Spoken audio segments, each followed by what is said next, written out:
ಇಂದೇ ಡೌನ್ಲೋಡ್ ಮಾಡಿ ಮತ್ತು ನಿಮ್ಮ ನೆಚ್ಚಿನ ಶೋಗಳನ್ನು ಆನಂದಿಸಿ.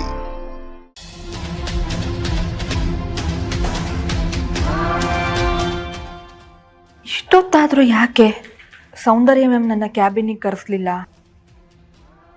ರೂಪಾ, ನಿಮ್ಮನ್ನ ಸೌಂದರ್ಯ ಮೇಡಮ್ ಕರಿತಾ ಇದ್ದಾರೆ. ಮರ್ಯಾದೆ ಕೊಟ್ಟು ಮಾತಾಡು, ಈಡಿಯಟ್. ರೂಪ ಅಂತ್ಯ, ರೂಪ ಮೇಡಮ್ ಅಂತ ಅನ್ನು. ಸರಿ ಮೇಡಮ್. ಸರಿ ಮೇಡಮ್ ಅಲ್ಲ, ಸಾರಿ ಮೇಡಮ್ ಅನ್ನು. Sorry madam.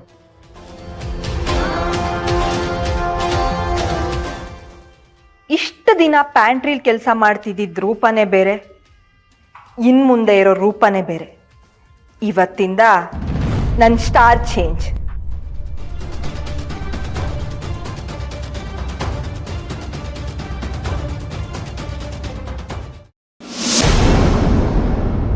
Yes ma'am. ಮೊನ್ನೆ ಕ್ಲೈಂಟ್ ಕೊಡಕ್ಕೆ ಅಂತ ದಿಶಾ ಅವ್ರಿಗೆ ಕೊಟ್ಟಿದ್ದ ದುಡ್ಡನ್ನ ಏನ್ ಮಾಡಿದ್ರಿ?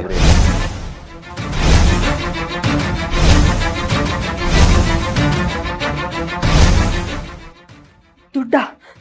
ಯಾವ ದುಡ್ಡು?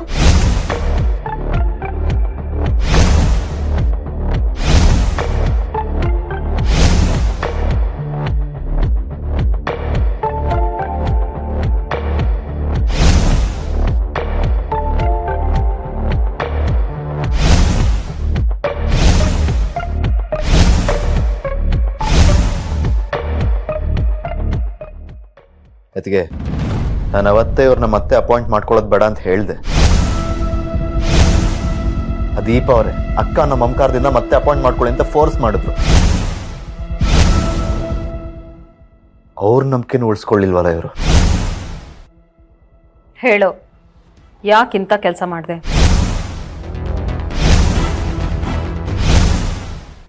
ಹೌದು, ದುಡ್ಡು ನಾನೇ ತಗೊಂಡಿದ್ದು. ಏನಿವಾಗ? ದುಡ್ಡಿನ ಅವಶ್ಯಕತೆ ಇತ್ತು, ತಗೊಂಡೆ. ಕದ್ದಿರೋದು ನನಗೆ ಎದುರು ಮಾತಾಡ್ತೀನಿ.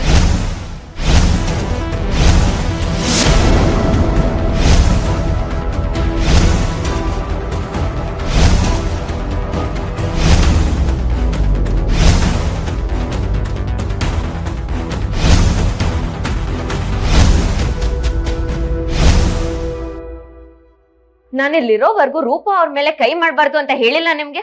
ಇವಳು ಎಂತ ಕೆಲಸ ಮಾಡ್ತಾಳೆ ಅಂತ ನಿನಗೆ ಗೊತ್ತಾ? ಎಲ್ಲ ಕೇಳಿಸ್ಕೊಂಡೆ. ಎಲ್ಲ ಕೇಳಿಸ್ಕೊಂಡ್ರು ಈ ತರ ಮಾತಾಡ್ತಾ ಇದ್ದೀರಾ? ನೀವ್ ಕೊಟ್ಟ ಅಮೌಂಟ್ ನ ರೂಪಂಗೆ ತಗೊಳಕ್ ಹೇಳಿದ್ ನಾನೇ.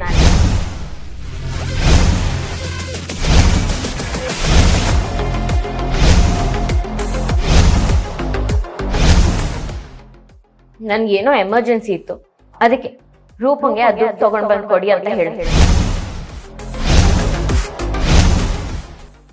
ನಾನ್ ಹೇಳಿದ್ಮೇಲೆನೆ ಅವ್ರ ಆ ದುಡ್ಡು ತಗೊಂಡ್ ಬಂದು ನಂಗೆ ಕೊಟ್ಟಿದ್ದು. ಅಂದ್ಮೇಲೆ ಅವ್ರ ತಪ್ಪು ಏನಿಲ್ಲ ಅಲ್ವಾ? ತಪ್ಪಿಲ್ದೆ ಇದ್ರೆ ಕೈ ಮಾಡೋದು ಸರಿನಾ?